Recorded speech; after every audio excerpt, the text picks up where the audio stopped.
Saya mulai dari sebuah prinsip bahwa untuk mengetahui apa maksud dari penulis, dia itu mau nulis apa di dalam As-Suluk, sementara naskah yang bisa kita gapai itu kan 4 naskah, semuanya berbeda. 2 naskah itu menulis silsilah Ali bin Jadid sampai ke Ahmad bin Isa, dari Ali sampai Ahmad bin Isa itu kan 9 nama. 2 naskah lainnya dari Ali sampai ke Ahmad bin Isa itu melalui 6 nama, ada pemotongan. Nah, dari 4 naskah yang bisa kita capai itu tidak ada satupun yang divalidasi atau mendekati masanya Al-Janadi. Itu clear. Kitab As-Suluk itu selesai tahun 720, Al-Kamakol 715, dan naskah yang paling tua yang kita miliki itu naskah yang disalin ulang tahun 820. Berarti kan selisihnya hampir 100 tahun tuh. Bukan dari wafatnya Al-Janadi, tapi rampung tulisan As-Suluk, kitab As-Suluk itu tahun 720 lah. Asumsinya 720 sampai 820 itu kan ada 100 tahun. Nah, saya berusaha mencari naskah aslinya atau naskah yang Sohahahul Janadi, itu belum ketemu sampai sekarang. Tapi saya punya cara yang lain untuk mengetahui Al-Janadi itu mau nulis silsilahnya Ali bin Jadid itu seperti apa. Dari orang atau intelektual, 2-3 orang, satunya itu mendapati masa hidupnya Al-Janadi sekitar 10 hingga 20 tahun. Yaitu Al-Malikul Afdal dalam Al-Athaiyah Asaniyah. Silsilah Ali bin Jadid itu 9. Saya bisa menampilkannya seperti ini, Pak. Nah, kitab ini Al-Athaiyah Asaniyah, halaman 460. Dia seorang raja dinasti Rasuli, wafat 778. Konon dia itu umurnya 75 tahun. Berarti kan 778 dikurangi 75, berarti kan dia mendapati masa kehidupan Al-Janadi ya maksimal kan minimal 15 atau 10 tahun lah, 10 tahun. Dia seorang intelektual, diasuh oleh seorang raja, dan besar kemungkinan karena redaksinya sangat mirip, nomor indeks 538, dia itu menulis silsilah Ali bin Jadid sama persis dengan naskah 838. Makanya bagi saya yang paling sahih atau maksud dari Al-Janadi menulis Ali bin Jadid itu silsilahnya seperti apa, ya bukti atau evidence, bukti material yang bisa kita raih itu dari orang atau intelektual yang mengutip pendapat Al-Janadi, yaitu Al-Athaiyah Asaniyah. Dia menulis 9 orang ya, berarti Ali 1, Muhammad 2, Ahmad 3, Jadid 4, Ali 5, Muhammad 6, Jadid 7, Abdullah 8, Ahmad bin Isa itu ke 9. Itu. Jadi kalau bisa dikorroborasi, kita konfrontasi antar naskah dan orang yang mendapati masa Al-Janadi dan membaca naskahnya langsung, karena dia kan pasti bersumber dari naskah yang paling dekat dengan masa kehidupan Al-Janadi, maka silsilah Ali bin Jadid itu seharusnya tidak problematik, karena ada orang yang menjadi saksi hidup Al-Janadi menulis, dan dia orang Yaman, Pak. Dia seorang raja dinasti Rasuli, menulis silsilah Ali bin Jadid sampai ke Ahmad bin Isa itu 9. Jadi bagi saya silsilah yang benar adalah yang versi 838, naskah As-Suluk tahun 838, dan versi Princeton mungkin tahun 1015 gitu. Itu salinan kelima. Ya baik, silakan Ke Iman. Ya, anggaplah kita As-Suluk itu, kemudian kitab Al-Athaiyah Asaniyah itu memang ditulis, dicetak sesuai dengan manuskrip aslinya.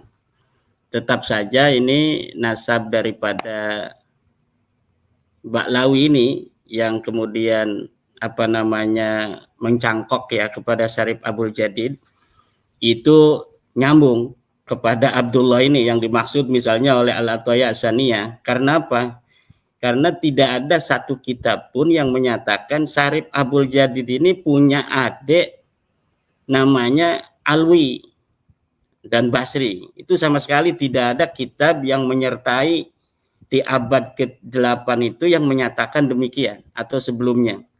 Itu adalah interpretasi dari keluarga Ba'lawi di abad 9. Bahwa ini adalah Syarif Abul Jadid ini adalah keluarga kita.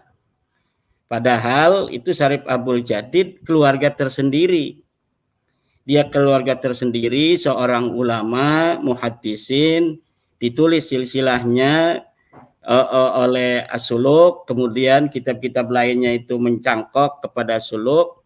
Dari Jadid bin Ahmad bin Isa, ada yang menulis Jadid bin Abdullah bin Ahmad bin Isa, Kemudian kitab-kitab yang lain yang dicetak kemudian sekarang ini Al-Ataya Saniyah, kemudian kitab yang lainnya itu terpengaruh oleh keluarga Ba'lawi di abad ke-9 dan terpengaruh oleh permanennya nasab itu yang kemudian sudah dicatat selama 550 tahun sampai hari ini. Karena pencetakan kitab-kitab itu tahun-tahun sekarang. Kemudian pencetak atau muhakik, kadang-kadang muhakik ini kan cerdas-cerdas. Oh ini salah, ini kurang ini. Ini ada kitab-kitab Al-Burqa Musiko, ini ada kitab Al-Ghuror, ini kitab ada Syarhulainiyah. Secara lengkapnya, mungkin ini kurang. Kemudian ditambahi menurut daripada interpretasi sumber dari seorang muhakik, itu bisa saja terjadi. Tetapi apapun yang terjadi itu, di nasab syarif Abul Jadidnya yang dicangkok oleh Ba'lawi, ini adalah tertolak oleh kitab-kitab sebelumnya. Begitu pula persaudaraan daripada Alwi dengan syarif Abul Jadid ini tertolak pula. Nah, ini Mas Romel apakah sudah menemukan sebuah kitab yang menunjukkan bahwa Abul Jadid ini, Abul Hasan Ali atau syarif Abul Jadid ini punya adik namanya Alwi? Ketemu ya. Apa itu kitabnya? Kitab dari Ali bin Jadid sendiri, judulnya Arba'in. Kitab Ali bin Jadid, judulnya Arba'in. Bagaimana itu ininya, narasinya? Dia menyebut Alwi sebagai dia mendapat riwayat dari Fulan dari Fulan, itu menyebutkan Alwi sebagai pamannya. Kitabnya itu Tapi manuskrip tahun berapa? Manuskrip dia ditulis ulang tahun 611 sebelum wafatnya Al-Janati tahun 620. Diijazahkan Ya, secara mukatabah yang sampai kalau kitab sekarang. Kalau kitab sekarang, oke, saya pengen ngepresentasiin satu lagi dari Ajarus Hafaf. Ini ditulis tahun 820. Jadi sebelum Ali As-Sakran itu bilang Ubaidillah, Abdurrahman Al-Khatib menuliskan ya, wakana, ini baris pertama. Iya. Wakanu lahu minal walad Ubaidullah wa akhlafa Ubaidullah Asy-Syaikh Al-Basri bin Ahmad Jidul Faqihul Imam Al-Alim Al-Amil Salim bin Basri. Salim bin Basri ini juga mengijazahkan atau mengisnadkan sebuah hadis kepada Ali bin Jadid lewat satu orang lagi ke bawah. Wa kanu masyhurun bil ilm wasolah. Kalimat seperti ini mengindikasikan kalau Ba'alawi itu sudah dikenal jauh sebelum kitab ini ditulis ya. Iya. Kitab ini kan ditulis oleh orang Ba'alawi ya, atau oleh Al-Khatib. Iya, dari Al-Khatib, dari bukan Ba'alawi. Baru 40 tahun yang lalu. Ini apakah sebagai peneliti Mas Romel tidak curiga bahwa orang yang menulis ulang ini menambahkan segala macam? Nah, kita sebagai orang yang mau meneliti ini jangan hanya mau menerima, taken for granted sebuah berita, kemudian kita mengamini, oh ini katanya kitab yang ditulis abad ke-8 atau abad ke-9 sudah menyebutkan, sedangkan kitab ini dicatat baru 50 tahun. Itu kemungkinan adanya subjektivitas dari orang yang menyalin itu sangat besar. Dan kita sudah, bukannya kita ini husuudzon ya, tetapi saya sudah berkali-kali menemukan tahqiqan Ba'lawi ini bermasalah. Mereka berani untuk menambahi. Ya, kita perveran ya, Mas Romel. Seperti dalam kitab Ar-Raudul Jali itu, kalau kita mau meneliti kitab Ar-Raudul Jali itu kitab yang fihi masyakil. Ini banyak sekali kejanggalan-kejanggalan, kemuskilan-kemuskilan dinisbatkan kepada Syekh Murtado Az-Zabidi di abad ke-13, orang besar pengarang kitab Syarah Ihya Ulumuddin. Tapi para peneliti itu ragu kalau kitab itu adalah karangan Murtado Az-Zabidi, seorang muhakkik yang dalam beberapa halaman saja dia banyak sekali menemukan salah dalam mengutip. Dia mengutip Al-Ubaidili salah. Ternyata Ubaidili tidak menyebutkan hijrahnya Ahmad bin Isa. Dia mengutip Mus'ab Az-Zubairi, kitab Nasab Quraisy, salah. Ternyata Mus'ab Az-Zubairi tidak menyebutkan Ahmad bin Isa punya anak namanya Abdullah. Dia mengutip kitab Siri Silsilatil Alawiyah di abad keempat, katanya menyebut Ahmad bin Isa punya anak Abdullah, salah. Dan ini 3 kesalahan ini saja bagi saya, beberapa halaman membaca Raudhul Jali itu sudah dapat mengatakan ini bukan karangan daripada seorang Murtada Az-Zabidi yang seorang muhakkik. Kenapa? Kita jangan ketika menerima sebuah manuskrip kemudian kita meyakini apa yang ada di situ ketika menyebutkan abad keempat, abad kelima, kemudian kita mengatakan bahwa ini sudah ada kitab sejaman abad kelima, padahal kitab itu ditulis hanya baru hari ini. Yang menulis itu kan Alwi bin Thahir atau juga Alwi bin Muhammad Al-Haddad yang ada di Bogor itu. Lah itu skandal antara satu orang Mesir dengan Alwi bin Thahir dan Alwi bin Muhammad Al-Haddad menciptakan sebuah kitab namanya Raudhul Jali.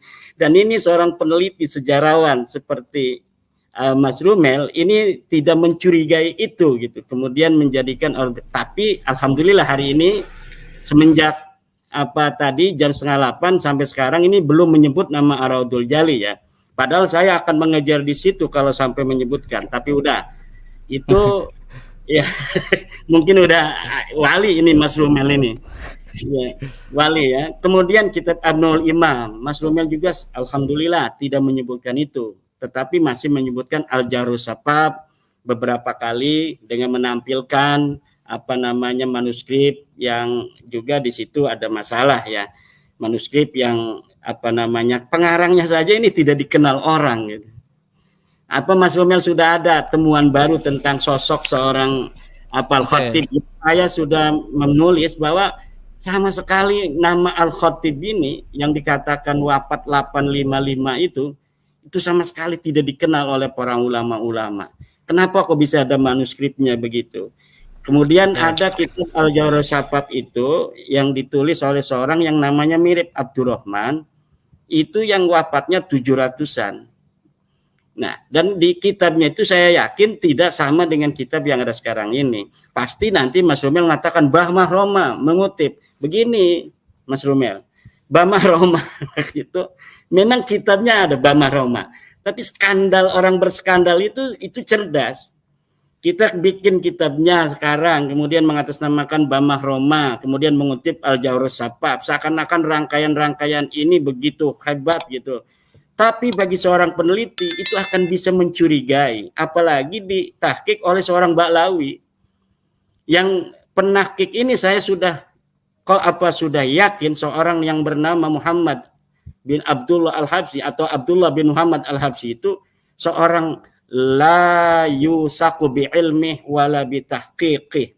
Karena seperti kitab yang dia omongkan oleh Mas Rumel, Tarikh Hadramaut, Al-Bahapi, saya sudah dapat menelusuri ketidakjujuran ilmiah dia, karena ketika dia mentahqiq sebuah manuskrip yang manuskripnya tidak terbaca, kemudian dia mensisipkan sejarahnya Muhammad pakai muqaddam.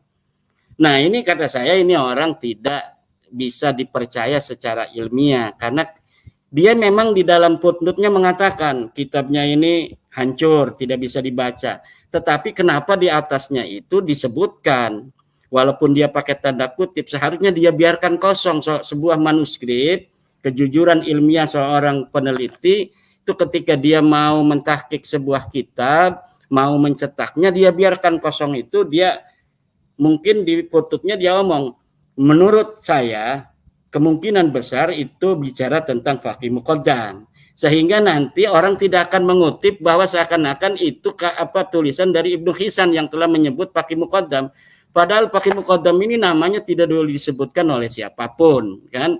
Faqih muqaddam ini gelap gulita, seorang wali yang begitu tinggi, namanya gelap gulita di masanya, tanpa ada orang menyebutkan kisah hidupnya, karomahnya, dan sebagainya, keilmuannya, katanya mujtahid mutlak, tidak ada muridnya yang mengarang fikih tidak ada khutbahnya, tidak ada fatwanya yang bisa kita terima sampai saat ini. Semuanya itu ditata di abad 9 begitu rapi, begitu kuat, begitu kokoh, dan hari ini seakan-akan sosoknya itu begitu luar biasa.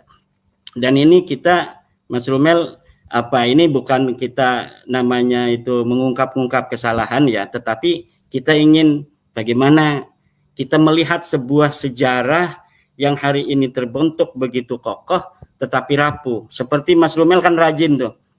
Ada kitabnya dari Salim bin Jindan tentang Al-Arba'in. Saya juga udah punya. Saya bahkan udah lama saya mempunyai itu, dan saya tidak menganggap itu sesuatu hal yang penting karena memang tidak ada riwayat-riwayat yang bisa dipercaya di situ.